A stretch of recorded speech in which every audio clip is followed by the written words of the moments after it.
on vacation are going to have a real treat. And that is, we've got Ken Herman, who's a correspondent for Cox newspapers, and he is going to talk to us not only about being a White House correspondent for print media, but he's going to talk to us about his blogging also, because he puts his articles and also his pictures and videos on a website for Cox News. And he's a good example of the way in which reporting has been transformed in the last, how many years do you think? 2 or 3. I mean, the world has changed for us. Yeah, because when Ken was here in 2005? 2001, the first time. No, I was thinking that you came to talk to the students. Oh, right, yeah. I think it was 2004 or 5. I think it was 2005, and you had just started doing some of the pictures. Yeah. So Ken has reported from Texas for many years. He covered Bush beginning in 1993 when Bush first started running for office, and you have seen several references to him in your textbook, which is Managing the President's Message. Soon to be a major motion picture. Who's going to play you? Don't worry about it. So from the time that he first began, when he's working for us, you started with Associated Press, didn't you? My first job years ago. Well, that was for that. Was that AP in Lufkin? No, that was for the Lufkin Daily News, a little paper in East Texas, many years ago. And he won a Pulitzer Prize for his reporting there. And then he's moved to Houston and to Austin for the Austin Statesman, which is a part of the Cox News chain. And after the Bush administration concludes, then he will go back to Texas to the Austin Statesman. To the real world. Well, Ken, tell us something about about covering the campaign and covering the White House and what the differences are. And I've asked him to bring his pictures, because he's taken wonderful pictures of both the campaign and the White House, and his videos are very good. And he has a lot of videos of McCain because he's been following McCain. Here's the biggest difference between covering the White House and covering the campaign, and it can sum it up in 2 words. Those words are Ron Paul and Ron Paul supporters. I have with me an email I received last week after McCain pretty much clinched the Republican nomination in most people's view when he went over the number of delegates he needs. And Ron Paul, of course, is still running and has not dropped out of the race, has conceded he can't win, but is still running. So we did our story, said McCain clinches GOP nomination. It was in several of our newspapers. And I got an email the next morning from a Ron Paul supporter. Now, I've learned this. The rarest thing in the world to get is one email from one Ron Paul supporter. If you get one, more are on the way. They are, shall we say, involved constituents. So I got this one from a nice woman named Joyce. I'm sure she's a nice woman. And this was her email in total.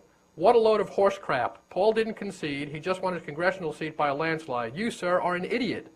McClain didn't clinch shit. Nothing gets clinched until convention time. Or are you so out of the loop that you don't know how it works?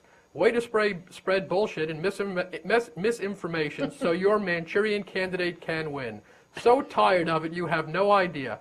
There's a special place in hell for you. Looking forward to your trip. That was nice. It's lovely, and it's so nice that my family members have my email address to send me this. But that's the kind of stuff that happens more in the campaign. When the White House complains, it's a little more tactful and upscale. It's a big difference. The campaigns, frankly, for me, have always been more fun to cover because you're out there seeing people, a dynamic develops, and it evolves, whereas covering the White House, as I'm sure others have told you, is a frustrating enterprise at times. It's the rare government function where there's sort of nothing they ever have to do in public. There's no law that says they have to have a meeting in public. There aren't many laws saying much of their records are public. It's just a constant fight to get information. And in a campaign, when people are running, they tend to be sometimes a little nicer to the press than when they win the office and suddenly have all the power and trappings of office, especially the presidency of all offices. But it's interesting. Being back on the campaign trail is fun. One of the things that you did was spend a week with John McCain on the Straight Talk Express. And when was it that you That went? was mid-October Yeah, I in think South it was Carolina. And that's when, McCain was still sort of, the comeback really hadn't happened yet, but there was some sense that something might happen, that, he wasn't done yet. A lot of that based on lack of confidence that any of the other candidates really could pull it off. So it was at a time when it was more like I've covered endless gubernatorial campaigns in Texas, and it had that kind of feel. It was a few aides. It was a first trip. His mother, and we may talk more about his 95-year-old mother. Of course, she's an amazing entity. She was out. We're going to see. Yeah, we'll do a little video the tour of her apartment yeah, here in Washington. So she was out there. Mrs. McCain, Cindy, the wife, was out there. A handful of aides and the candidate. And you just get on the bus and roll around. And he's very open. And you just sit there and chat with him about all matters under the sun. And it's fun. I mean, it's real I remember contact. that you said when you came back that there were 7 people total on the bus. Yeah, I think it was something like that, probably including the driver. It just was, it just didn't feel like a giant presidential. Having done 2 Bush presidential campaigns, which were, even the one in 2000 was born fully formed and huge. It was never a small campaign. Now, the press throng grew, obviously, as there were fewer other candidates to carry, but to cover. But it was, big deal from day one. The McCain campaign, which started out huge, obviously, last year, and then shrunk down when it had its problems, was a different kind of major presidential candidate's campaign. Can you show us some of the pictures and also the video? I particularly like there was a video of their going into a restaurant, and it's interesting to see the way what McCain is interested in. It was a campaign stop, right? Well, yeah, it was sort of a lunch stop during a campaign day. We'll see if this works here. We'll start out here. This is a picture. This was interesting. This was in, is that showing? Do you see it? Yeah, okay. What you see here is a picture. This was a bar in Dearborn, Michigan before a debate out there early on, and this was apparently Mormon bar-goers for Romney. They had a big event there, and it was just different. This is Roberta McCain. This is the candidate's 95-year-old mother. She is the most incredible 95-year-old you've ever seen. She has a twin sister who obviously also is 95 and lives in California, I'm told is equally as vibrant. The story about, she lives here in D.C. She has for over 30 years. Her husband was an admiral in the Navy, obviously career military also. And she travels a lot, but when she travels, it's just different than anything you've ever seen. She goes to India and just goes to the outer provinces by herself. A few years ago, she drove from Germany to Turkey.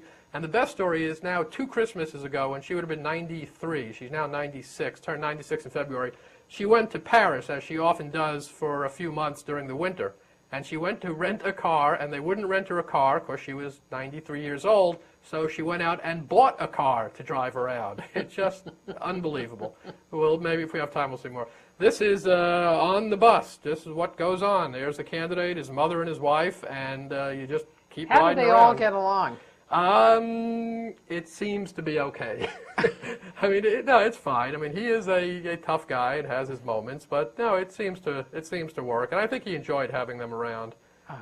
Here's our hero enjoying lunch at one of our health food stops. This was a chili dog someplace. I mean, it's a very hands-on experience. That one is still up there. Okay, why are we one behind on the screen and not seeing what I'm seeing on mine?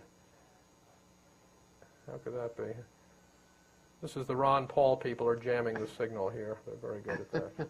Or that woman that wants to send you Can we get it to catch up here? Is there anything I need to do?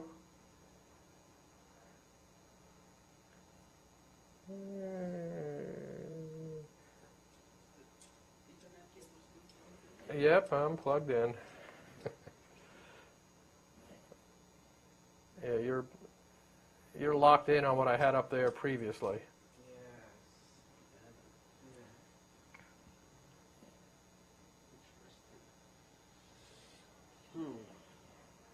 Well, let's not get hung up on this. It's just not going to work. It's not following me. I don't think I'm on the air here. Go back and look at something. What do you want to look at? Just to your desktop. It's the program that's running it. Still there. I'm sorry. Let me change something. Stuff never works.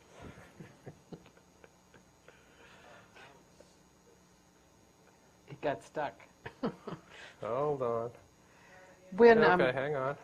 when there were only 7 people there, how much of the time do you spend talking? As much as you want, almost too much, because he keeps talking so much, and you're recording that. The bane of my existence is transcribing after you've recorded, because it just takes forever to go back through it. And he kind of doesn't shut up, which is great, because he'll talk about Yeah. anything under the sun. And compared to some of the other candidates, I have not traveled with Obama, but I'm told he's virtually inaccessible to the press. Hillary is not very. This guy is. He sort of made his career on this, on his accessibility. And he says stuff. Okay, I think we're back on the air. So here we are, stopped. He's enjoying a chili dog there somewhere in South Carolina. We're still, no, this isn't going to work. All right, let's move on No, here. it's Oh, moved. did it catch up there? Okay. Yeah, it's on that one. This is what goes on the bus. The guy in the middle is a New York Times reporter. The other guy was from somewhere in South Carolina. Which reporter is The it? one in the middle, I forget his name, it's Mark something. He traveled with him a long time. And it just, that's what goes on. You talk about the topics of the day and whatever else. This is your standard handshaking, that goes on endlessly. And then in the next shot you'll see, this is the slathering onto the Purell after the handshaking. You can get right back on the bus and... So is that something he does himself? Yeah. When Clinton was president, I think what they did is he would put his hands out And like someone else that, would do it? and the Secret Service did it. But they sprayed it. Your tax dollars at work. No, McCain Well, is but you don't want them sick. pretty self-contained on this. And in this next one here, he's putting on some lip protection and his sunglasses. I don't know what the chapstick was about. Okay, this was, and if we get around to the video, if we can make that work, this was, we stopped for lunch at a barbecue place in South Carolina, and McCain is very interested in barbecue, fancies himself as a barbecue connoisseur. I was out at his place in Arizona a week ago Sunday, invited a bunch of reporters out, and he grilled for us, and he takes it very seriously. This one, I don't think, let's skip, they're not going to be able to read it. This next one here, skip that one, you can't read. But this next one is just a sign I ran across. I don't know if you can read this. This was a woman running in Irmo, South Carolina, which is a Columbia suburb, re-elect to the city council. And I think you can read the name. Her name is Kathy Condom. I mean, it's just the greatest name I've ever seen. I guess she'll keep you protected. I think she won, too. I checked back. Next one is up in New Hampshire. Mitt Romney giving the victory signal. I don't know exactly what he won. The Romney campaign was different to follow because he never got as close contact with him, and he went through the motions. Some days seemed excited about it, other days didn't. But with all the money he was spending, he wound up spending $30, $40, $50 million of his own money. He certainly was bought into the effort and campaigned real hard in New Hampshire, obviously from Massachusetts nearby. This is your classic New Hampshire campaign stop, a guy wearing that kind of clothing with that kind of beard, chatting with the former governor. Did he carry an axe? Yeah, I think he did, and tried to grind it. This next one, I don't know if you can see this. This is a little kid. This was in New Hampshire also, questioning McCain. He would stop and take questions from pretty much anybody.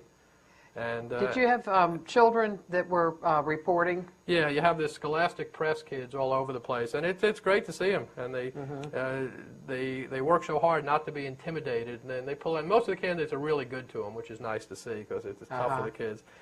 This was in New Hampshire. This is just an aerial shot of Hillary signing a poster of herself. It's amazing the contact people can have with candidates on these, and obviously they all have Secret Service, but it seems to vary.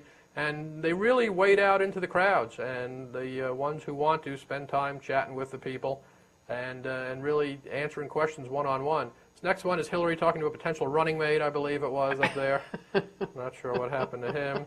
This next one, I'm not sure how this got in here. This is a woman you may know serving alcohol. I don't know what was going on there, but we'll just skip over that one. That must have been the Christmas party? Yeah, I think so. Yeah. In Iowa, during the Christmas break, the Ron Paul people, Ron Paul had hundreds of college kids from all over the country and came to Iowa to knock on doors for him.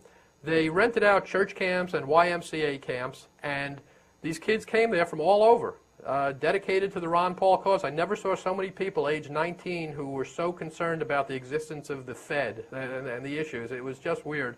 But they were involved, which was nice. But here's something I'll warn you about. This couple here in this next shot, they were from Houston, Texas. They had gotten married like a week before. They were honeymooning in somewhere Iowa at a YMCA camp going door to door for Ron Paul. I'm not sure my wife Was he would have gone for related? that. One of them related to Ron Paul? No, they just were totally bought in. That was in Iowa. This next one's in Iowa also. I don't know if you can read that. This is at a Elks Lodge, obviously, and it says they're reserved for Exalted Ruler. That's the title I've always wanted, Exalted Ruler. And who sat there? This was just a parking spot outside. Never saw it came. The next one, this was a man running for Exalted Ruler. This is Huckabee playing his bass at the Elks Lodge there. Pretty much any event where he could strap on the guitar, he would. How open was he to reporters? Pretty open. He's seems to be, at least with us, a friendly guy by nature, good-natured, funny, obviously. He has some performing skill in him, obviously, his music, and a good joke teller, and he does impressions. But he seemed to really be enjoying it. You know, I don't know at what point his campaign obviously had a strange trajectory. He started out as about a third-tier candidate, wound up near the top, for a while. He won Iowa, did very well some other places, won 5, 6 states.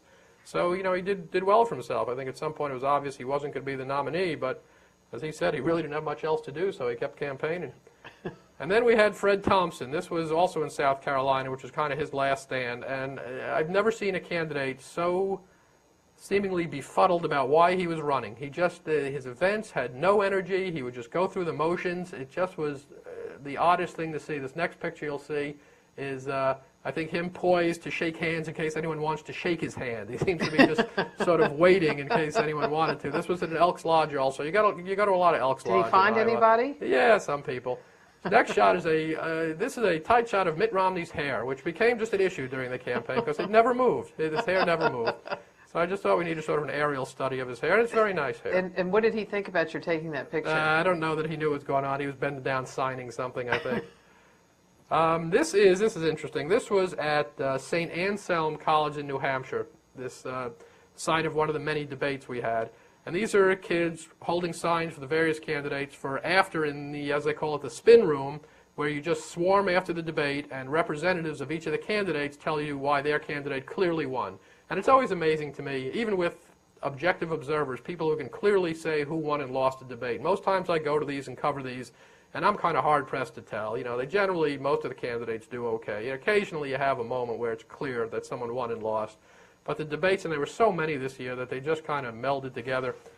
This next one is a scene in this spin room after, and it's just a scrum of people. I don't even know who we're talking to there, sort of down front on the left there with the gray hair. And it just swarms around. And there's... Is that Bill Clinton? No, it's not. There's too many reporters. There's, now you have the whole blogosphere there also. It's kind of a mess. Tell us about the bloggers. Like in that room, you have set up a filing setup where the regular reporters are. All the reporters are. They set up, and most of them, it's generally in the gym. It's in a lot of camps, it's the biggest room they have, and there'll just be long tables and hundreds of press from all over the world. And the new thing this time is bloggers. I went to a press conference at Hillary's campaign headquarters over in Arlington the day after Super Tuesday. It was supposed to start at 2 o'clock. She got hung up in the weather someplace and wasn't going to be until like 4:30, which meant her traveling press corps obviously was with her, so they weren't there. But I got there at 2, and there must have been 60 reporters in the room. I recognized maybe 3, and I turned to one of the others I know, and I said, "Who are these other people?" And he said, "The bloggers." And it was a bunch of 23-year-olds kind of sitting like I am here with a laptop open and working. And you just don't really know where it's going. Is this a hobby? Is this a profession? I've come to believe this about bloggers. It's very simple. Some of them are journalists. Some of them aren't. Blogging is just a technique. It's like graffiti, which it doesn't tell you what the person who's doing it is. So how are the decisions going to be made as to who is legit and who isn't? I don't know.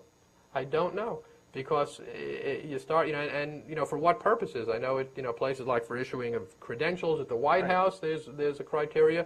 The campaigns seem to have pretty open season on it because for a lot of them it's a positive because they get bloggers they know agree with them, because a lot of the bloggers obviously are ideologically driven or support somebody, and they like to have that. I don't know where this is going to lead, but I do know that it's very simple. Some bloggers are journalists, some aren't. As Helen Thomas, our senior correspondent of the White House, says about bloggers, getting something off your chest is not journalism. And that's some of the bloggers, that's all they're in it for. But I was just amazed at all these people. Are they making a living doing this, or is this just a hobby? Do they hope to prove that they're good enough that someone will do it? Because all you need to do it is a computer and wireless network and you're communicating with the world. It is simultaneously wonderful and dangerous. Yeah, but that is just kind of getting it off your chest. A lot of it is. A lot of it is. Yeah.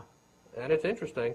This next series, real quickly, this is Rudy Giuliani during a New Hampshire stop. He seems to have fallen asleep on the right there. And you hear the speeches so often, this was him being endorsed by some law enforcement union, that you find your mind wandering just as you know the candidate's mind is wandering. So the exercise here was, let's see how unflattering pictures we could take of Rudy Giuliani. So there's a nice one there. I don't know why this man didn't get elected. But there's one. That's nice, isn't it? We're still catching up here. But the events are, after a while, you've heard it and you've seen it, and you wonder What was why. the crowd response? Did you find similar crowd responses for these people like Giuliani? Was it similar in New Hampshire as it was in He wasn't South in New Carolina? Hampshire much. I don't know that I went to a big event in New Hampshire. He came by here just to pick up the law enforcement endorsement because, he had this whole weird thing where some law enforcement loved him and some hated him. So anytime he could get one, because he really didn't compete in New Hampshire, which was among the many tactical mistakes he made along the way, counting all on Florida, which certainly didn't work out for him.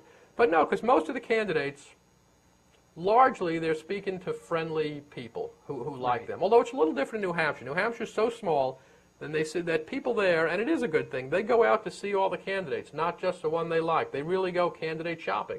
And they will go to the various events of various candidates. Whereas, by the time you get to the general election, it's pretty much people going to see someone they already know they like. And it's different from Bush, because Bush campaign events were so, especially when he was the incumbent, were so controlled. They went out of their way not to let any dissenting voices in there. McCain's town halls, he takes hostile questions. And sometimes he's pretty abrupt in his answer, but, he's not changing his view just because someone doesn't like his opinion. He always thanks him at the end, thanks for your question, but sometimes it's a little gritty.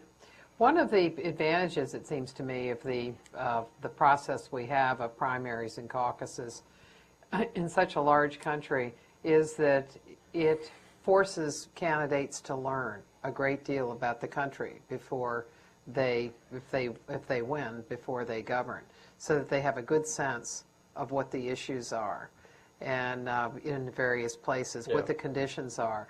Do you find any evidence of them learning on the campaign trail? I think they learn. I think they sort of learn as they have to pick up votes and what. Certainly in Iowa, where they start campaigning, a year and a half before, they know all about ethanol and all the things that matter to them there. They know the people in New Hampshire hate taxes, and they campaign towards it. But it's like so much in our government and our political system. The way we do it, there's got to be a better way. I can't think of one, though. Everything else I can think of is worse, and there's so much in our government like that. Should the people of Iowa be so important? It's hard to pick two less representative states of America than Iowa and New Hampshire, maybe Hawaii and Nevada and Utah. But, for not having ethnic diversity and various other things, those aren't the places to go. But that's the way it is. And all the other systems people talk about, a national primary, that's just the richest guy wins. There's too much money involved in that. Yeah. The beauty of starting in these small, less expensive states, something like Jimmy Carter can happen. Now, you can judge on your own whether that's a good thing or a bad thing, but it allows it to happen. You could also say McCain, because McCain could come has back. certainly been challenged in the money front. Yeah, and he was never real popular in Iowa, because when he ran in 2000, he ignored it and let Bush win it there, and he's wrong on some issues with them. Like the ethanol. Yeah, and he, his joke about ethanol was he's fully for ethanol. He said, I wake up and drink a glass of it every day, but he's just not for the subsidies. So it's, journalistically, it's fun. The primary season is the most fun because you go around from state to state. Something happens every week. There's a winner, there's a loser, and it changes, as opposed to the general election, which is just this amorphous thing that drags on for months. We think we know what's going on, but there's no voter feedback. There's polls on a daily basis, but who knows when those are right. Yeah. And then we wind up in a place like New Hampshire, where like this Ron Paul kid stands there with his sign in a big snowbank. And what happens at these, because it's so television driven, as soon as that happens, he's standing in the snow there, and then a minute later, the McCain people come over to put a bigger sign in front of his sign. And this fight goes on all the time, because it's all about the TV pictures. So McCain won this one because their people had a bigger sign. This next one, you run into small little groups. This was a group of Azerbaijanis for McCain, which I can't imagine there's that many people from Azerbaijan interested in the election, but there they were in New Hampshire. This next one is good. This was in New Hampshire. You'll see in a minute. This is a movie theater. I don't know if you can read it, but it says on the marquee where it's supposed to have the name of the movies, it says, "Too cold to change, need electric sign." I think these were some cranky employees when it was about 8 below zero. So we don't know what was playing at the Red River Theater. This next one tells you how some people travel. This one on the left is Steve Scully of C-SPAN. In the middle is the limo driver who was at the airport to pick up Ann Kornblue to the Washington Post. Some papers send limos to pick up their reporters. I'm riding the Metro. This was last Sunday. This next shot is just shot outside in Sedona. This is where McCain has his vacation home. It's actually in Cornville, Arizona, which is right outside of Sedona, which is just one of the most beautiful places in America. Just a fabulous place, very new agey. Everything there is magic and crystals and stuff. And this would be the Western White House if he's elected. And it's good news, they already have a White House in there in town, some little motel. With Thai spices. Yeah, everything there. And then here's next shot this is McCain at one of his 2 grills he had going there. He was doing ribs on that one, and he had chicken going on another. And this was a strange event. I don't know if you can see it there. He's wearing a sweatshirt with his family's picture on it that he blamed on that Cindy made him wear. You'll see some other weird things here in a minute. Every time there's something weird, he goes, "Oh, Cindy made me do that." I don't know what's going on there. But it was an interesting event because it was billed as an on-the-record social event where he just wanted to get together with some of the reporters who've been covering him, let him see his place there, and just mingle. But it was on the record. How many people were there? 40 or so, I'd say. And then when we got there, actually on the bus there from where they picked us up to take us out to his place, they told us that any pictures, video, anything you took there was for personal use and you couldn't publish it. And it was kind of annoying because it was sort of an after-the-fact deal, but you know, it was his place. I'm sure Secret Service had some concern because if this does become the Western White House, they don't like a lot of video floating around out there showing the lay of the land there. So, you know, he chatted amicably with us most of the time, toured us around a little. This next one, he's using his barbecue tongs to point out some bird's nest or something. It really is. It's just beautiful out there. It's, shall we say, a little nicer than Waco. Now, this next one you won't be able to see, but I'll explain it to you. You're just going to see a tree limb here, and this is one of the things he sort of blamed on his wife. You can't see it, but in this branch, there are 2 ceiling fans hanging, and there are wires coiled around the branches. And he explained to us that his wife wanted ceiling fans in the trees. I don't know what that was all about. But there do they have 2 ceiling chairs fans underneath Yeah, it? they move them out. There's a swing there, too. The next one is a welcome mat going into his house. It says on it, "Geezer, formerly known as Stud Muffin, lives here." I don't know who bought him that. And then this last one is just him standing around at the grill cooking for everybody. He's very serious about it, very serious. And this is the last one is him making sure we leave, I think, and getting back on the bus. But he is, you know, he has his moments. He can be a little sandpapery, and but it's worked for him. You know, he is going to be the nominee. Do you have some to contrast with the White House? Yeah, I don't have much White House on here. I Okay. have those on an older hard drive. But the White House. Let's see if your video Video. Let's see. of Let's see. McCain, because you have a couple of videos there. Okay, hang on. We'll try here. Let's see. This will be one from Sedona of him grilling and telling us his recipes. I guess. Because it's an the audio interesting- should work here if it's. All right, I'm running on here. Is this? It's not streaming real well, is it? Can you hear it there? 1/3 garlic powder, 1/3 salt, 1/3 Towson, can you hear it? I don't think so, because it looks like it's not streaming smoothly. Well, the audio is smooth. You can hear the audio? Gas grill is a wonderful thing, except it dries out. Yeah, we can. You gotta keep putting stuff on it that will.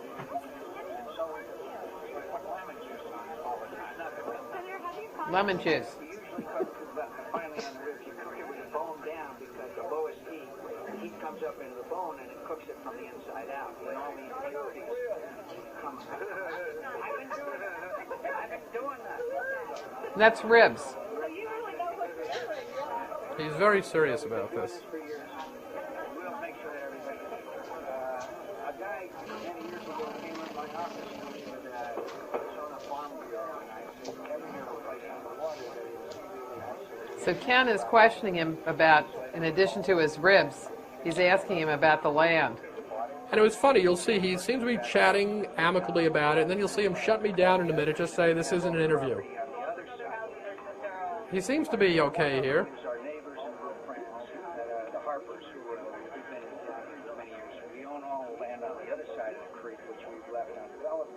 turned into a special birding area. They're all native bushes and yucca plants and things like that. We work with the Audubon Society to attract more birds.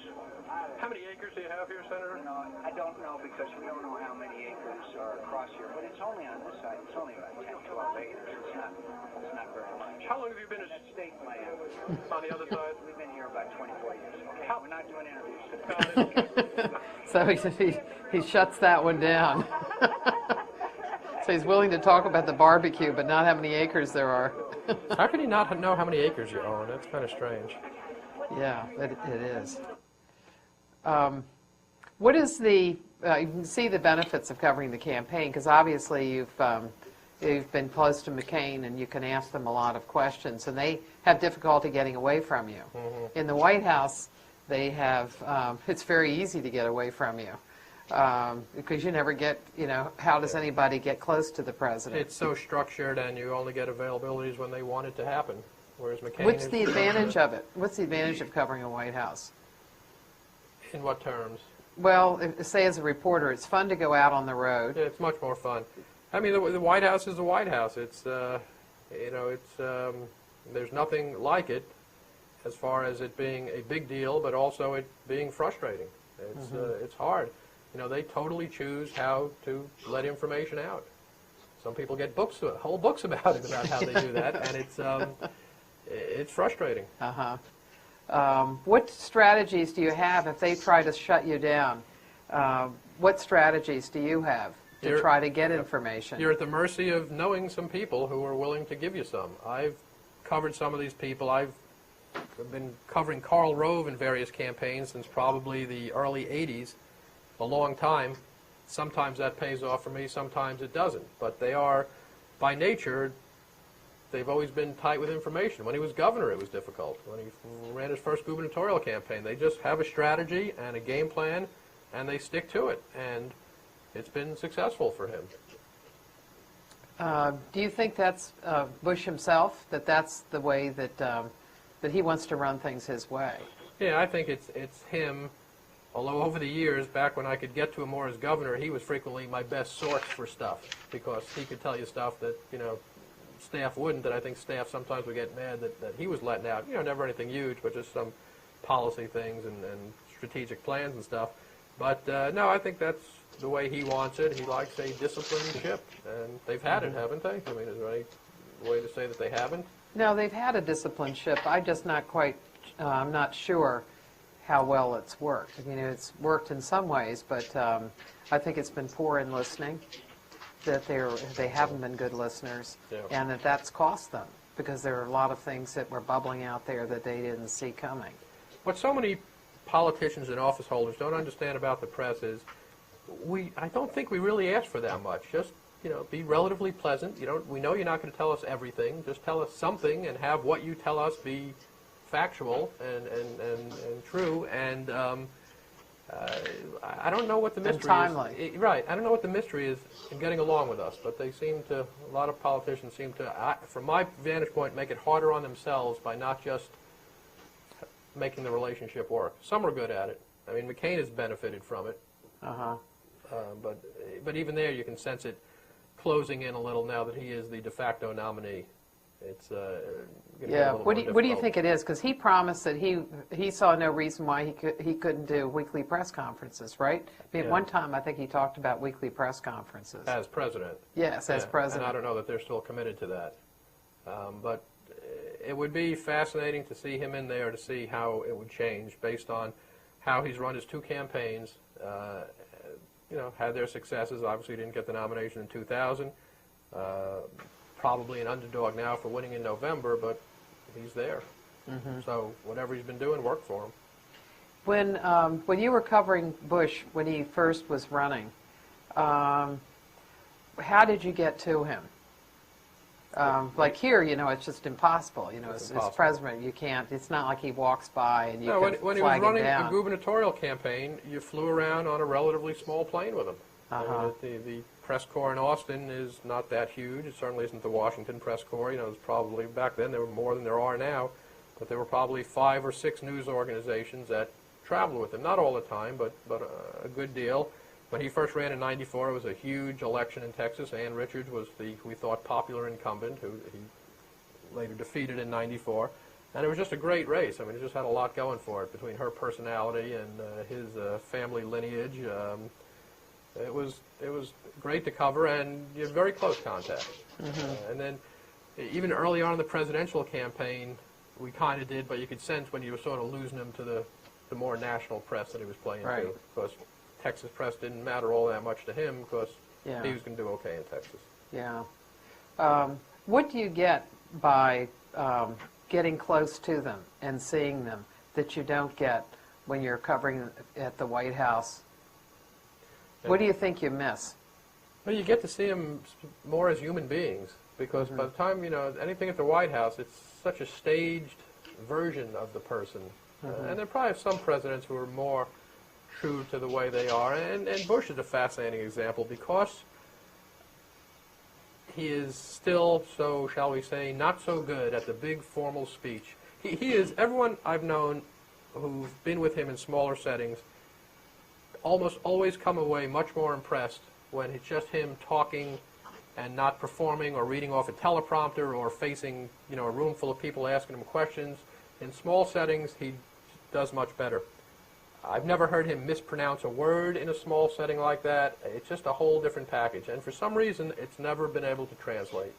And one of the theories is early on, he is sort of by nature the classic American wise guy, willing to throw quips around and stuff. And that's the kind of thing that can get you in trouble. And I think at some point they told him, or someone decided, we'd rather you look kind of wooden and in some people's eyes less than intelligent than let, the stream of consciousness flow out of his head. And it was interesting. During the 2000 campaign, some of us who'd covered him for a long time by then saw the transition, and it got to the point where we knew when he'd have something in his head that he might have said in the past, and he would look over to a couple of us from Austin, and we'd get this head bob, like, I got one, but the grown-ups are going to yell at me if I let it fly. And it's a necessary change, I guess. What do you see about him that's different in covering him as a person, in what you see of him as a person? Is he the same? Do you see him as making decisions in the same sort of way he did as governor? What's the continuity and what's the difference once he became president or during his presidency? I think it's similar. He depends on a relatively small group of people who he trusts. He is the decision maker. There is a question as to whether he hears enough disparate opinion, and if there's too many people in there who are so in line with him on stuff that he's not hearing. Recourse? Yeah, there's that factor. They've done on Iraq and stuff, they've brought in other people, but you just, with contrasting views, but you just don't know if that's just so they can say they've done it or that's it.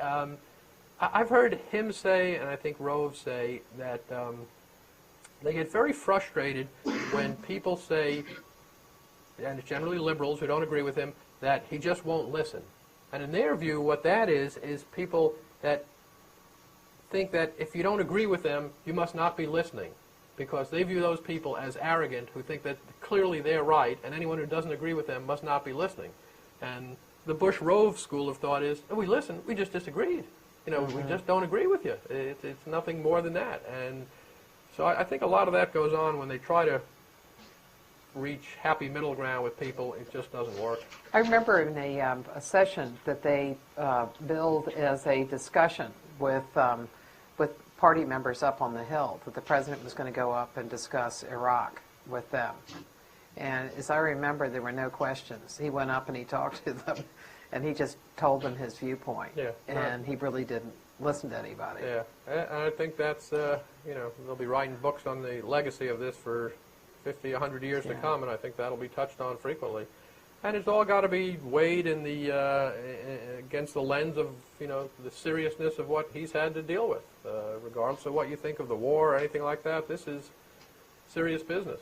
When you're covering whether it's a White House or a campaign, is your view of your relationship with the public the same? Do you see yourself as a surrogate for the public? Do you see yourself as asking, for example, asking questions that that the public would want answered? What moves you in these different settings? Yes, you do like to ask questions the public would like, but it's an eye-opening thing, especially at the McCain town hall meetings, when you actually get to see the public asking the questions. And I can't think of any topics now, but it just, there was stuff you never would have thought of. I do remember at a Romney event at a Rotary Club in somewhere in New Hampshire, some woman got up seriously asking about the problem with overpopulation of pets, and it turned out she worked for some organization, and it is obviously a legitimate concern. And Romney kind of laughed it off as, well, that's not one I've thought of, maybe I'll put you in charge of that when I'm president. And it just was sort of the wrong tone. I hadn't even thought about it, and, compared to, the war, Iraq, it's not that big a deal, but it was a woman's legitimate concern. So you try to think that, but the difference is, you can't ask the same ones all the time. If you asked it and you got an answer, unless you have an inkling that it's going to come out differently, it's done. It's news once, or an attempt at news once, if it produces it or not. But no, people do ask different questions than we think of. Sometimes they're kind of off the wall, but they're all generally sincere. Thinking of posing questions to candidates or to presidents, you have asked Bush several questions at press conferences. Bush has called on you numerous times. And how do you decide what question you're going to ask him? Something that'll make news. That's what drives it for us. And because those are such, you get one shot, generally don't get a follow-up unless you're willing to look a little rude and scream it, or if you're David Gregory and very big. You get one shot, so you have to phrase it pretty precisely and try to, for want of a phrase, box him in so he can't wander away from it. And it's tough, and you sit there, and it's funny, the whole dynamic of a press conference is weird, because an average press conference, I'd say there's 13 to 15 questions, something like that, a few more, a few less, but not many more than that. And there's a certain pecking order. The front row, the networks will get questions, the wire services will get questions. Those are sort of mandatory, so that's what, 7, 8 right there. Right. Then he can wander, and then he does the top papers. The top papers, but not all. Like the LA Times doesn't always get a question. The Washington Post, New York Times pretty much always get a question. So what that means is when I'm sitting there, and it's a rare place where I will actually have a question written down or printed out, because you want to sound semi-intelligent there. And the problem if I get a question, generally I will be the 10th, 11th, 12th, 13th question. By then, the wires certainly have to deal with the news of the day, generally. So those topics are gone. So you sort of have to be prepared with several, so by the time it gets to you, if one of your topics has been exhausted, you can go elsewhere. So those of us down near the end of the food chart there, I think, try to have something that hasn't been touched on yet. Now, it is also okay to follow up on someone else's question if you don't think it's been, handled enough. I'm not sure we do that as frequently as we should. Well, you did that. You did that after, it was after the congressional elections. Right. And Bush had an East Room press conference. And you followed up on a question, I think, that Jim Rutenberg had. Yeah. And can you tell us about it and how it, because you got an answer out of it. Well, that was Rutenberg. How did Rutenberg start that one? Do you remember? No.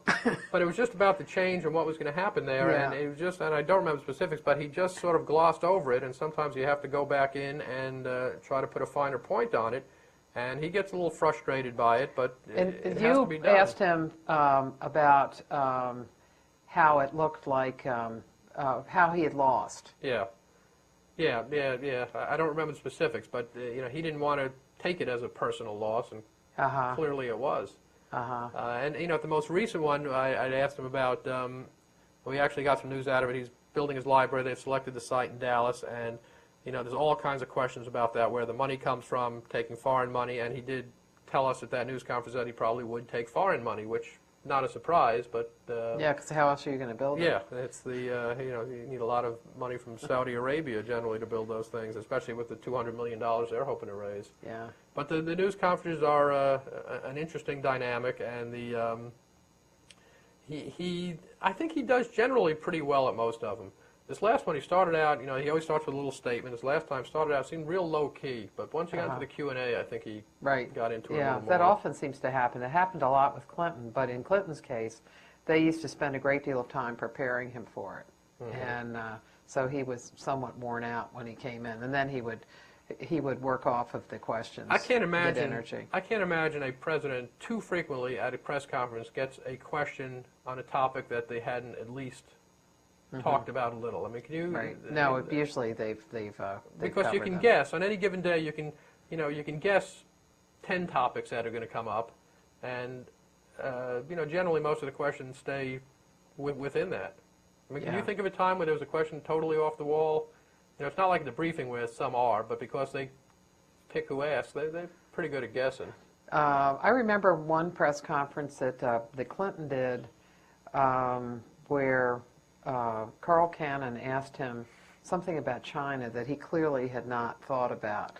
But the thing that was interesting about his response was you could see in his face that he hadn't thought of it, and he just delighted in the fact that he hadn't thought of it and that they hadn't gone over it because he liked the question. Yeah. And he wasn't fearful at all. Well, he had great capacity. Some say more than the current president. I think just can handle stuff like that. Because he had such a long background in policy. Yeah. And I remember a time that he called on a correspondent that reports for a Cuban paper who was I haven't seen him. We haven't seen him in years. He was a very old guy, and his English was very poor.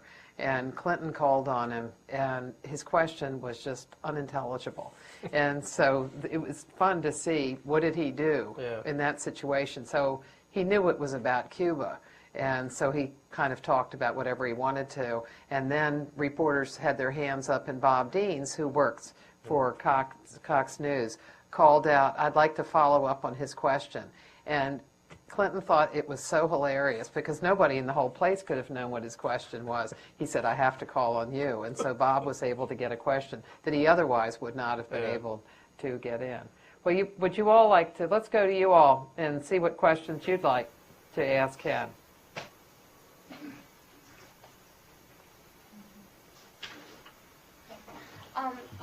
Did you have any initial reservations about blogging when you first started it? I know that we've had some other journalists here that sort of took well, it sounds like a good idea, but I'm not sure if I really consider it legitimate or not. Like, you seem to be pretty open to the whole idea. And yeah, and it gets back to, again, that blogging is many different things. Ours is no opinion.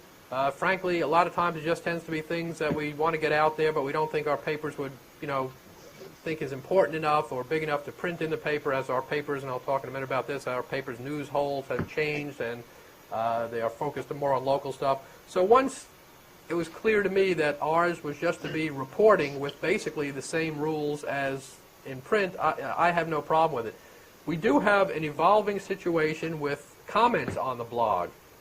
And I don't know what to do with it. I work with a woman named Eunice Moscoso who does a blog called The Borderline, which is all about immigration and related topics. So you start out with a controversial topic, and her blog is different. A lot of it, some of it is just a collection of what other people are reporting. Also, it's supposed to be like a clearinghouse for all kinds of immigration information and reporting. She gets a ton of comments. Many of them are, shall we say, intolerant, and it's just not a wonderful public marketplace of ideas like it should be. It's obscene. It's a lot of people typing in all capital letters with 7 exclamation points off it. They wind up yelling at each other on there, and it makes me uncomfortable. And we have some of our bosses looking and saying, "Oh, this is great. We're getting a lot of comments. We're getting a lot of traffic. We're getting a lot of action." That's fine. If that's the goal, it seems like all we're doing is, have something about a controversial topic, point to maybe a story about it, and then invite people to scream at each other, which I think is recreating what talk radio does. And very successfully, commercially, that's what talk radio does. I'm not sure that's exactly journalism. Plus, on top of that, and I guess talk radio has this also, the comments are anonymous, absolutely anonymous. You don't know who the people are. You don't know where they are. You know nothing about them, really. Now, in our newspapers, in letters to the editor, which is a similar function, letting the reader speak about the issues of the day, most of our papers, all of our papers, have an elaborate process for confirming who wrote it. Not only do you have to have a name on it, but we call you and make sure you wrote that letter. That, you know, I'm not sure why it's different just because it's on a computer. And everyone tells me just because it is. It's a different way of doing things, and that leaves me a little concerned. Just anonymous, intolerant comments, I'm not sure what that gets us. Who is your audience for your pieces? And tell us, like in a day, how many pieces would you do? Or let's say in a week. It how many varies. would I you mean, do? yesterday I think I put up about 4 blog items. Today I think I just had 1. And again, you know, a lot of times it's just something you happen upon in passing, and sometimes I did one yesterday that we didn't think our papers would want to actually print on this curious phenomenon that McCain is the nominee, de facto nominee, but not all Republicans have endorsed him yet. There are 22 Republican governors now, I believe that's right. There are 4 who have not endorsed him yet, and each one for various reasons. One just sort of hasn't gotten around to it in South Dakota. I think that'll happen this week. But there's a curiosity in Nebraska. Governor Dave Heineman's a Republican there, and he hasn't endorsed yet. And I talked to his people yesterday. I said, well, when's he going to? And they said, oh, we don't know. And you look back at the history, and when he ran for re-election, he became governor in 2005 when Mike Johans, who was the governor of Nebraska, came up here to become ag secretary. This guy Heineman was lieutenant governor, got to be governor. 2006 ran for a full term and ran in the Republican primary against Tom Osborne, congressman and former Nebraska football coach, who's obviously a legend in Nebraska. McCain endorsed Osborne in the primary. Very unusual for a senator from another state to get involved at the primary level, especially against an incumbent governor. Yeah. But he endorsed Osborne. I didn't find any record of him saying anything bad about Heineman, but said all the right things about Osborne's conservative and all this. And then Heineman beat Osborne in the primary. I have a feeling there's some lingering hard feelings, because that was McCain going out of his way. You just don't do that. You don't get involved in primaries. That's curious because Kerry, who was from Nebraska, Bob Kerry, when Clinton was running, and Kerry was running as well in the early stages in 1992, he talked about what his character flaws were. And it so irritated Clinton that Clinton didn't even go to Nebraska until the very end of his 8 years in office. That was the last state. That was the last state Bush he went has to. yet to be to Go Vermont, to where yeah. 2 cities last week passed ordinances that if he shows up there, he's being taken into custody immediately, I believe, him and Cheney.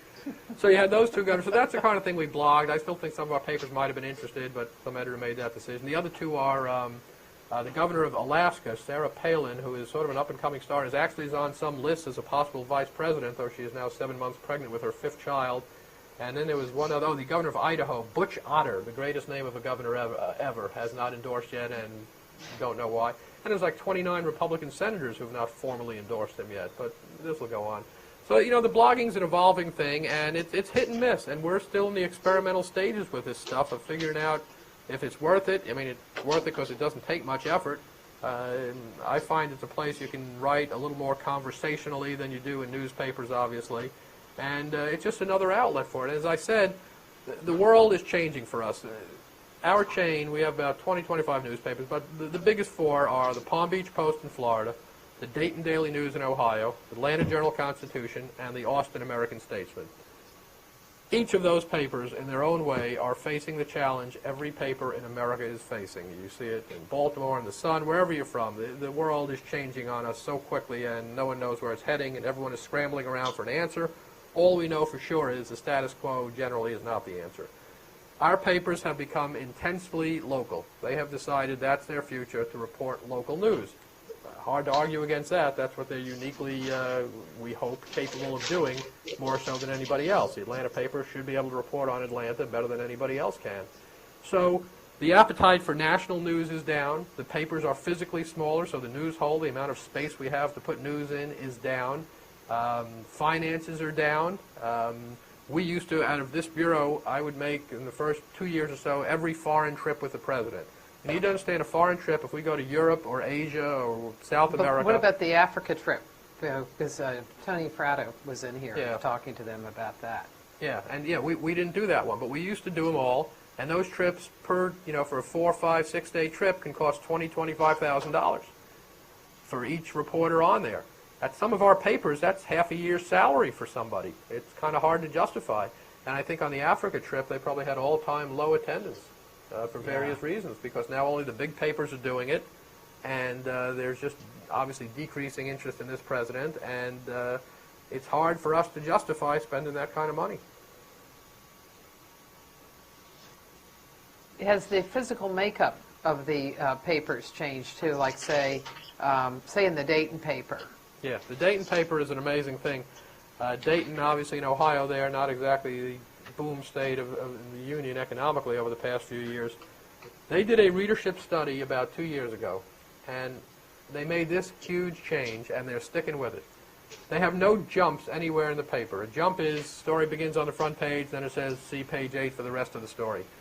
Readers do dislike that, but it's just a function of how you lay out the paper. You have to do that so you can get more stories on the front page instead of it being one long story. So they have gone to, and now stuck to it for 2, maybe 2.5 years, no jumps anywhere in the paper. And what that means is a lot of their stories on the front page are 7 and 8 paragraphs. That's the whole story. So in some days, it looks like a series of Post-it notes on the refrigerator. But, you know, that's what they decided, and we want all our papers to succeed, so God bless them. I hope it works. Financially, journalistically, I'm not sure. Yeah. What's been the result as far as stories they take from Washington? Shorter. They're just shorter, and it's to the point our goal is to get our stories in our newspapers is our prime function. Our stories also are circulated on the New York Times wire, so I go to virtually every paper in the country. So on any given day, our stories can turn up any place. You find out after the fact. But our main goal is to serve our papers because they pay for us to be here, and it is expensive to maintain a Washington bureau. We have 25 people or so, and editors and writers. So, that's our main goal. And then when you have a paper like that, 7, 8 paragraph story isn't much of a story. And then on top of that, very locally focused. Our Atlanta paper is the same way, very locally focused. Austin also to some extent. And Palm Beach is very locally focused. So there's just decreasing interest in national news. Now, presidential election like this wonderful one we have going on now ramps up interest, especially because, the primaries come through each of those states at some point. Have been through all of our states already. But it's, that's a growth industry. There's still great interest. And this presidential race this year is just so unprecedented that there's great interest in it. Uh-huh.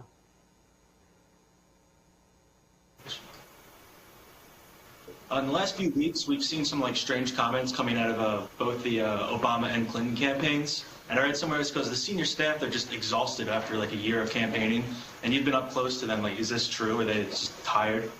Oh, I don't think it's that. I think nerves get a little edgy at times. But these people are professionals, and I think some of the things are intentional, that they mean to do it. But it is this is just an unprecedented thing. There is so much at stake. The amazing thing about this election, if the Democrats find a way to lose this year with an unpopular war, whatever you think about the war, the polls are clear, it's unpopular, a faltering economy, a current Republican administration with enough scandal to go around, and just a natural cycle of things. After an 8-year presidency of one party in power, it just generally changes. If the Democrats find a way to mess it up this year, someone today told me a great phrase. He said, the Democrats, once again, they never miss an opportunity to miss an opportunity. and they may pull it off again this year. And it's aligning in a way where it could happen. I think McCain is the only Republican who had a shot at winning in November. All these other candidates, I think, would have faded. I still think he's somewhat of a long shot, but believe me, he's the only Republican I think would have had a real shot. And now the Democrats are embroiled in this, for those of us who are in it for entertainment, it's great to watch. For democracy, maybe not so much. But and they are trapped in their own system. The rules, the way the Democratic rules are set up, and I had a Democrat telling me this the other day, and I've thought about it too, is the delegate selection process, which we're now focusing on, usually doesn't matter. Because the way you usually get the nomination is you win a bunch of primaries, and it's just momentum. You're just winning, and no one even knows what the count is, but you just sort of win, and then it's over. This year, because it's so close, the delegate count matters. So they're trapped into these rules for the delegates. The rules were set up not really to nominate a president. They were set up to keep various constituency groups happy, to have this proportional representation so everybody, has a little bit of something. And now they're locked in it. Plus, with the Michigan and Florida problem of these 2 states where it didn't count, and they'll have to figure out something on that, they just really are in this prolonged box that I think for their sake, needs to end at some point. Now we'll have, Mississippi's gone on today. Obama will win big there, but it won't really change the state of the race much. Then April 22nd, the next one is in Pennsylvania. And, there's some thought if he wins there substantially, or even just by a little, maybe at that point she'll realize she'll have to pull out, even though by that point he still probably isn't heading for the number of delegates that you really need to win. It's just an incredible thing to watch, and you overlay on that the racial, ethnic, gender divide in the party. It's not helpful, not healthy for them. And just like, and I guess this always happens, that whoever gets a nomination has some making up to do with his or her own party. But it seems even more so this year. On the Republican side, clearly McCain has to work to do among conservatives who never loved him and never will. And whoever gets and that's a core constituency he needs. On the Democratic side, whoever gets a nomination also will have probably some core constituency where some work needs to be done. If Hillary gets a nomination, I can see some African-American Democrats really upset. Now, it may depend on how she gets it. If she just wins every election, every primary from here on out, and, it's clear she just won, but if there's any feeling that someone gamed the system, there'll be some hard feelings out there, and it might be hard to bring it back together, which is so amazing if that's the challenge for the Clintons, because they have been so popular in the African-American community. Right. It's one for the books. It is one we'll be studying for years to come. Yeah. Is there generally a feeling as difficult as it is, just physically wearing to cover a campaign, that reporters are thoroughly enjoying it and recognizing that this is the one election of a lifetime? Yeah, I think so, but I think the thorough enjoyment is starting to wear out, because it really has. And, because what happens is it's so intense when you're in Iowa, New Hampshire, and now you look back on that and you go, did that even matter? You sort of barely remember it. I mean, it's all building blocks that, helps make the whole story. But, no, I think people are ready for this one to wind up. And because of it not being great financial times for newspapers, it's cost a fortune. I mean, you look at what the Washington Post does on a daily basis, how many people they have on the road, and they're not staying at the Hampton Inn. They're spending a ton of money, and God bless them for doing it, because... they got the limo. Yeah, and they send the limo to pick up Ann Kornblum. It's an expensive proposition, but it is, most presidential elections are special. Every time, you cover one, you think this one is, the strangest or the most important ever. But this time, really, there's just so much going on. You're either going to get the oldest president, the first woman, or the first African-American. One way or the other. Plus, overlay that on the times we live in. This is serious business. It's. Can you give us an idea of what it's like on the campaign trail? Like, say, when you were covering McCain. When do you get up in the morning? How do you get from one place to another? If you're covering more than one candidate, how do you do that? Well, there's two ways you do it. One, you get in the cocoon and you travel with them, which fewer people are doing this year, especially when there are a lot of candidates. One, it's very expensive to travel on their charter planes. And again, you see the same thing over and over again, but there still is value in that and seeing when it does change. So when you're with them, you're just at their mercy. They tell you to be in the lobby at 7 a.m. and you just get on board the bus or the plane and you go around. I did that in 2000 and 2004 with Bush, and it's wearing, but it is fun. It is exciting. More so this year, people were sort of playing zone defense. Like I would go to New Hampshire or Iowa, and I'd have a colleague there or two, and we would just look at the schedules a day in advance and say, you go here, you go there, and you weren't really traveling with them. South Carolina was interesting this year because the Republicans was a week before the Democrats, and I was doing the Republicans. So I went to South Carolina, and I stayed in Columbia, which is kind of in the center of the state. And there's something about the geography of South Carolina. Wherever you go, it's 2.5 hours away. So I drove in about 5 days there. I think I did like 1,200 miles because you're either going south to Charleston and Myrtle Beach along the coast, or upstate South Carolina, as they call it, Greenville, Spartanburg, the real conservative part of the state. So you just you wear yourself out doing a lot of driving to go to events and catching up with candidates and handlers and advisors to see people when you can't get them by phone. It's just a lot better to get people in person when you can, and it's grueling. It's grueling, but it's again, the primary season is the most fun because it has a sports feel. It's like a game every week. Someone wins, someone loses, and you move on. Okay. Somebody else? You mentioned that the newspapers that you're representing have become a lot more local in the news that they represent. Do you find that the readership for those newspapers is still based largely in print, or has that also developed more online? It varies. Our Austin paper has because Austin is a very connected, wired city, has a very successful and vibrant web operation. That they're still, the goal is trying to figure out how to make money on it, and finally making some progress on that after a lot of hit and miss for all papers. Our Atlanta paper has a very successful online operation, and they have retooled their newsroom in a very non-traditional way, and there's really a priority in getting stuff online first. And all papers are like that now. The first place you go with breaking news is you put it on the web. And all papers are going towards that. I kind of like it because I spent 11 years of my career with Associated Press, and when you're doing that, it's always deadline. You write it as soon as you get it. It's not like in a newspaper you say, well, let's collect it all, and then at 9 o'clock we'll write the best version of it. At AP, you just feed it on the wire, keep updating and updating, and that's what it's getting back to now. You put it up on the web, the best first version you can, and you keep changing it. It's a much more dynamic operation. But it's time-consuming for everybody. I was talking to Ann Compton of ABC Radio. She does some TV also. She's covered the White House forever and just a great reporter. She was telling me in the recent Africa trip, she was doing a lot of blogging, and her, ABC loved it, but she said it just cut into her time for reporting, for tracking down people and asking them stuff and getting information, because you got to feed the beast, as they say, and it's the same thing you see on the all-news cable operations on CNN. It's amazing what they do to just keep feeding it and keep having stuff out there. It's a large container to fill. So at all the papers, there really is a web focus now, because that is, if newspapers are to survive, I think, that'll be it. The web is the way to go. No one under 50 picks up a hard copy newspaper anymore, as best I can tell. They do. They've several people read newspapers, God but a bless lot them. of them, but some of them It do, makes you wealthier read and it. better looking. We've done research, so continue to do it. How have they been making money?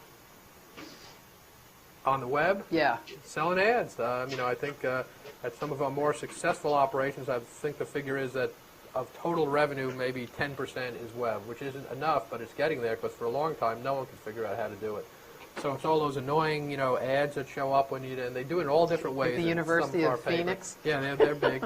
But and just the techniques vary. At some, I noticed the Dallas Morning News has, like, the whole ad comes down over what you're reading, and they always have a little tiny close this ad button that you can Yeah. barely see. But it doesn't work. Yeah, You yeah. hit it and it doesn't Yeah. close it. Or it moves around, you got to chase it. And it's just that's the brave new world of trying to figure out how to make money on it. The problem is, again, most young people don't view news and information as something you pay money for, because so much of it is free on the web. It's a wonderful thing, but it makes it hard to be in the business of it. And that's where you get back to bloggers who are, ones who are ideologically driven or partisans. My fear is more and more people will get what they think is news from a source that they know agrees with them ideologically. Now, clearly, newspapers have political bent. We endorse candidates, but more so than people think, there is a total wall between the people doing the endorsing and the people covering the news, and it generally works. It is a good shot at objectivity. More and more now, the blog stuff there's not even the pretense of objectivity. And I just don't know if it's healthy for society if everyone gets it from a source they know agrees with them. We have so few shared experiences anymore. Because I'm so old, let me tell you how it used to be better in the old days, children. We used to have more shared experiences. Everyone would watch something. Now, Like the evening news. Like there were three And that's it. evening news programs. And Ed Sullivan on Sunday night for entertainment. But because now there's 800 channels on the cable, in the computer, and I'm just as guilty of it, there's endless things to look at online. And my wife told me the other day I spend so much time online, she thinks I have now read the internet, that I must be starting over again because I've read the whole thing. But we don't have these shared experiences. I think the last one is the Super Bowl. I think that is a single thing in America where everyone What about the World Series? watches. Not even that anymore. No, not when it's the Rockies and some people you never heard of. Boston Red Sox? When my Mets get cheated out of it, but that's another story. So I think they did that to themselves. we just have this, we are so compartmentalized. There's so few things that we all share together. I think election night people watch. I would think in this year, when we get to the debates for the general election campaign, I would like to think those would have a lot of interest, because it's a fabulous thing this year. The voter turnout, the people interested, it's wonderful to see.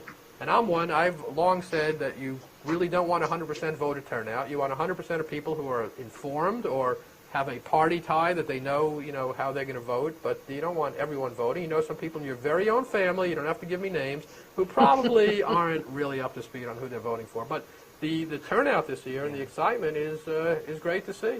And again, at such a crucial time in America, the more people you have participate in an informed way, the better the decision will be. Have you on your Cox News looked at all the different papers in terms of, what their circulation is, but looked at their readership? Because what you have is the circulation may be down, but the readership is up because of the internet. Can you get good tracking of the dynamics of who's reading, how many, how consistent it is, and who they are? Yeah, they try at that, but one of the hurdles that is, and our papers have gone in various phases on this, on making you register for the sites where they try to get information. And it was just basic stuff, and you can lie on all of it, but just gender, generally gender, year you were born, an email contact, how you use a paper, your subscribers.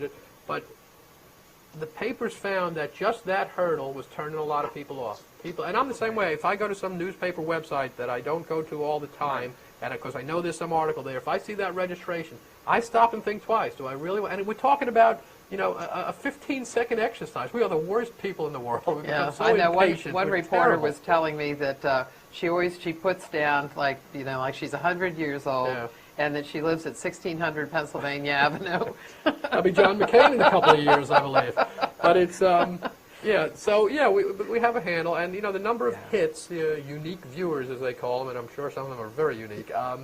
They have a handle on it, and our Atlanta paper has, I think they just celebrated like their billionth hit or something. I mean, they really get a lot, but what each person is looking for, you don't know. And the goal in the websites is to have just a lot of entries. So you go on the homepage and there's a zillion different things that maybe can catch your attention. Our Austin paper, and again, that's a very wired community.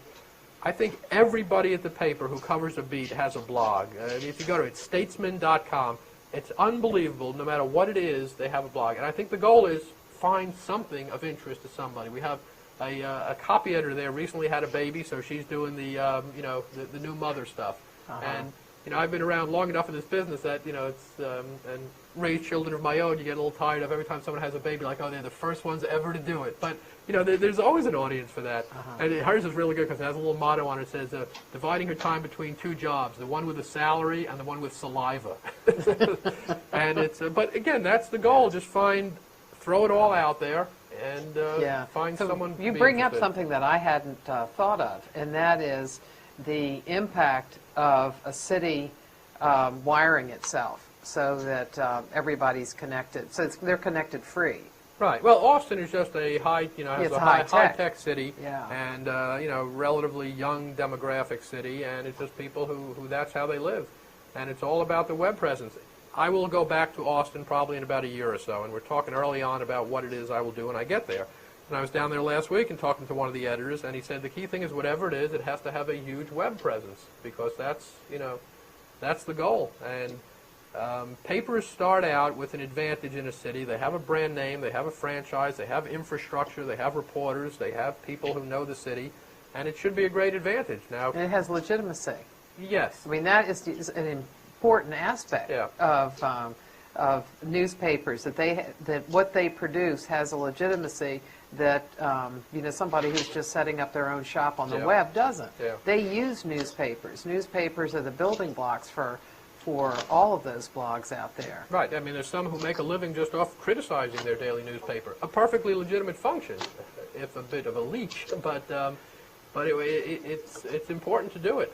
But a newspaper should say. But the question is the now sacred monetizing of it. How do you make money off it? How do you do it? Because advertising in the print product is disappearing quickly. Classified ads, which forever was the backbone financially of newspapers, are gone. If I'm buying a car, I'm not looking through the pages there. I'm using all kinds of online tools to find products. The only time I read the classifieds is sort of as a curiosity if I finish the rest of the paper and I haven't finished my cereal. And it's just a curiosity, but it's not really a tool. And now, in the current economic climate with real estate suffering. It's really hurting our paper in Palm Beach. Florida real estate's in bad shape. Real estate ads are a big part of newspaper revenue. That's way down. Auto ads are down. So what the challenge for newspapers, we have some sort of institutional challenges now magnified by the country's economic woes. And what happened after 9/11, when the economy was questionable for a while there, and a lot of advertising disappeared, the economy came back in a way that, looking back, was kind of amazing. A lot of the ads didn't come back because I think advertisers used it as a time to take a look and say, what, there's got to be something better. And they're right. There are better ways to sell cars. There are better ways to list real estate where you can go online and select exactly, what kind of interior and what, whether you want white wall tires or not, and it shows up immediately. It's great. And newspapers are getting involved in that. One good thing about Cox newspapers, we are part of a big company called Cox Enterprises based in Atlanta. And they are a nicely diversified company. A lot of cable systems around the country. Cox Cable own TV stations around the country, own forest products companies, own something called Mannheim Auto Auctions, which sort of controls the used car market in America. God bless our brethren at Mannheim Auto Auctions, because newspapers are not the growth industry.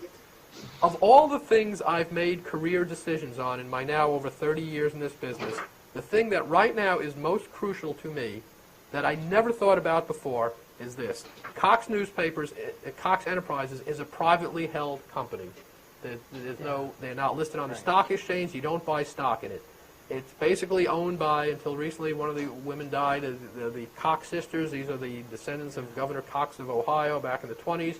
And this means two things. We don't have shareholders to satisfy, which is very hard to do in a declining industry, to show growth every quarter. Like the New York Times in the battle. Most newspapers are owned by publicly held companies, and you have a fiduciary responsibility to make money for these people. That's why they invested. There's nothing wrong with it.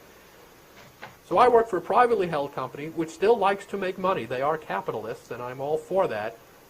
But because they're diversified, they can sort of carry the newspapers through this transitional time, and we're hoping it's transitional. That's our best hope, that we are transitioning to something positive. And also they have a spiritual tie to the newspapers beyond just whether they make money or not. And it's just, again, it's something I never considered the form of ownership, but it's a blessing now, and you see what's going on. And we're not immune to the problems. And we've had buyouts at some of our papers, not as much as some of the other papers. And I don't think we've seen the end of that in the industry. Papers are shrinking. Did the sisters talk about a newspaper as a public service? Was that their view of it? Yeah, they had, and the one surviving one is 89 years old. So they are from another era. And they have a spiritual tie to it as public service that you cannot have these days in a publicly held company, because you have a legal responsibility to shareholders. So it enables us, plus some of the executives in charge now share that.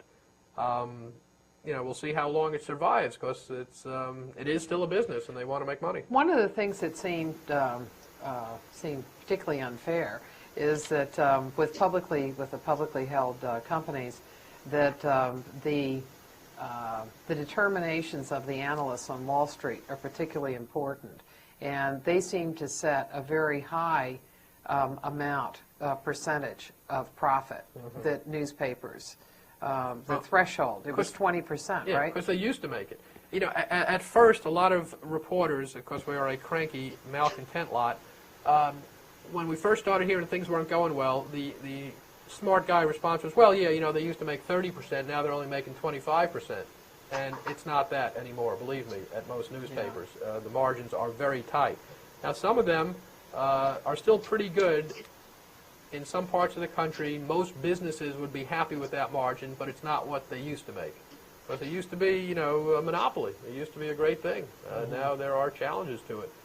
Most are still profitable, but some are barely so. And it's, again, if you're publicly held, profitable isn't good enough. It has to be more profitable than it was last quarter, because you have to show growth, which is hard to do in this industry. Yeah. Another question?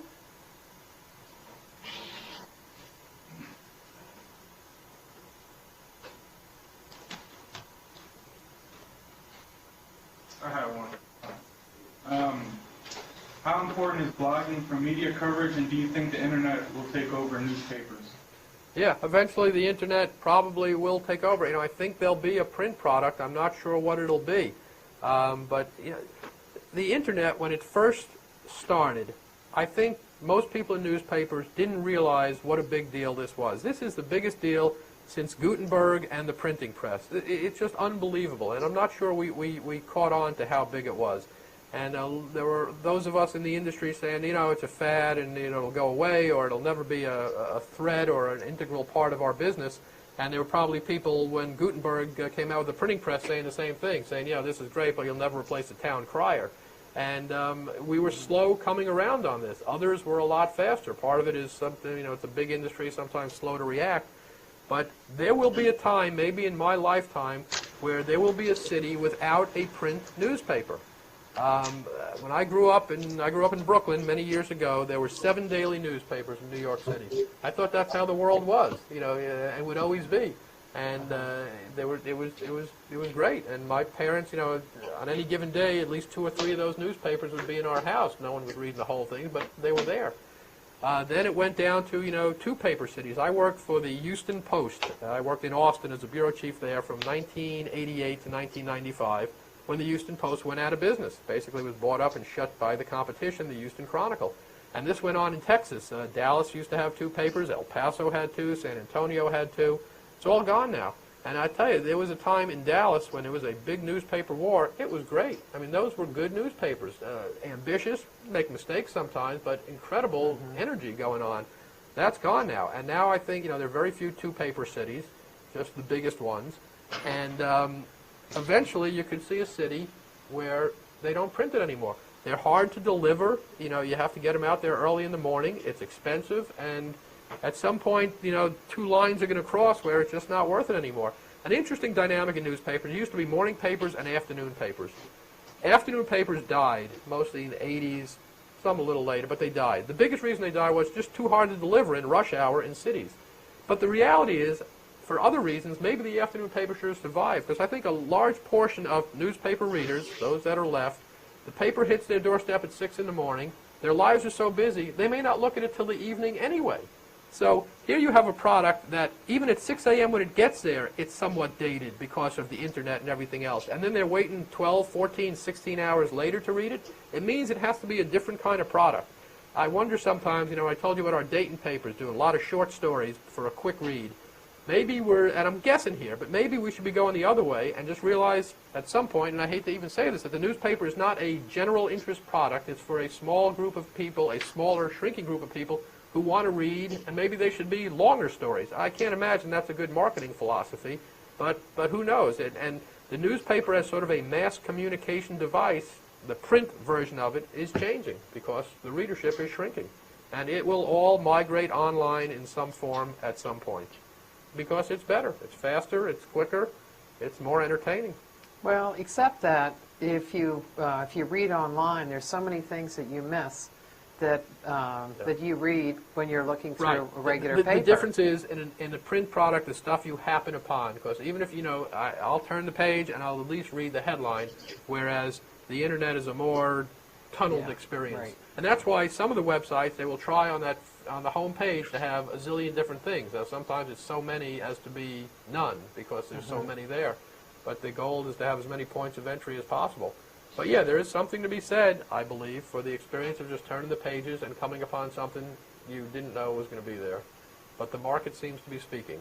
Yeah, right. The whimsical pieces. Well, thank you very much, Ken. Sure. I appreciate it. Glad to do it. Can we give them homework now? Yeah. Now they get their test. And you told me this is going to be the hardest one ever? Is this the first one you're doing in Latin? Have a nice vacation.